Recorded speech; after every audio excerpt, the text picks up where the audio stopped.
почитувани представници на медиумите, изминатиот период интензивно работиме на сеопфатна трансформација на законската регулатива во здравствениот сектор. Во рамки на овој процес реализиравме 12 измени на постојни законски решенја и подготвуваме два нови закони. За дел од овие активности веќе ја информиравме јавноста, а денеска сме тука да го презентираме новиот закон за лекови, системски и суштински важен акт, кој директно влијае врз квалитетот на третманот и безбедноста на пациентите во нашата држава.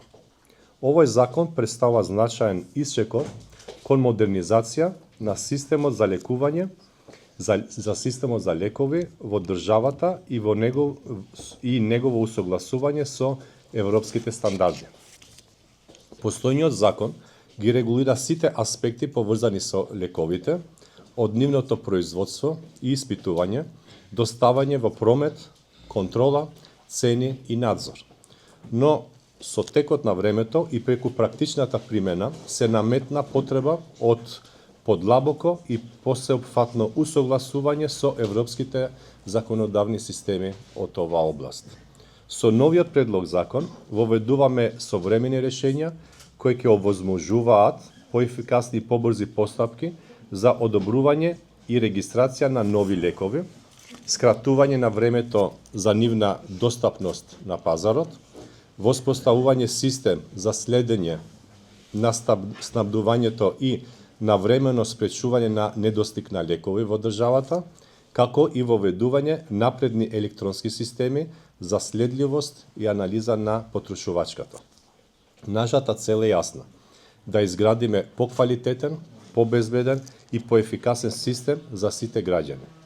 Поконкретно, со овој закон ја зајакнуваме контролата на квалитетот и безбедноста на лековите во сите фази.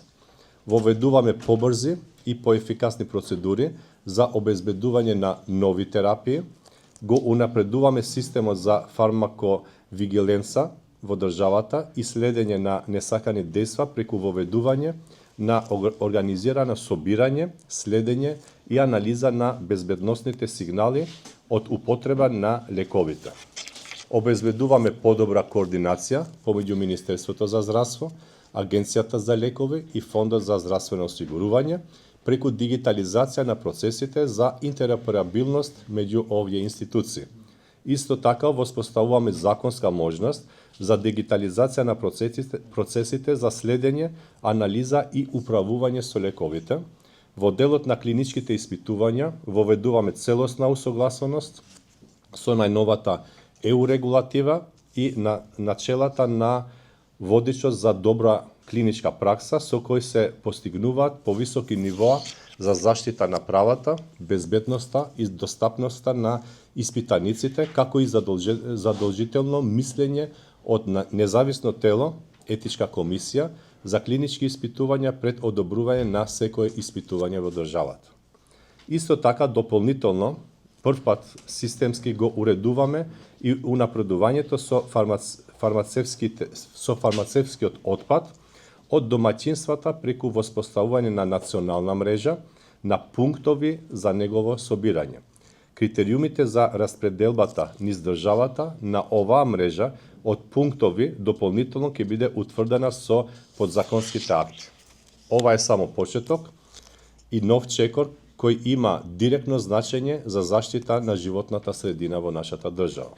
Очекуваме дека со донесувањето на овој закон ќе обезбедиме оптимизација и поголема ефикасност во регулирањето на цените за лекови, а со тоа ќе постигнеме поголема достапност на терапијата за граѓаните и долгорочна финансиска одржливост на здравствениот систем во нашата држава. Во фокусот на овој закон е пациентот и со него воведуваме јасни стандарди за дигитална трансформација на постапките, со што значително се унапредува ефикасноста и квалитетот на услугите. Овој процес го водевме транспарентно и инклузивно во соработка со институциите, пациентските организации и фармацевската индустрија во државата.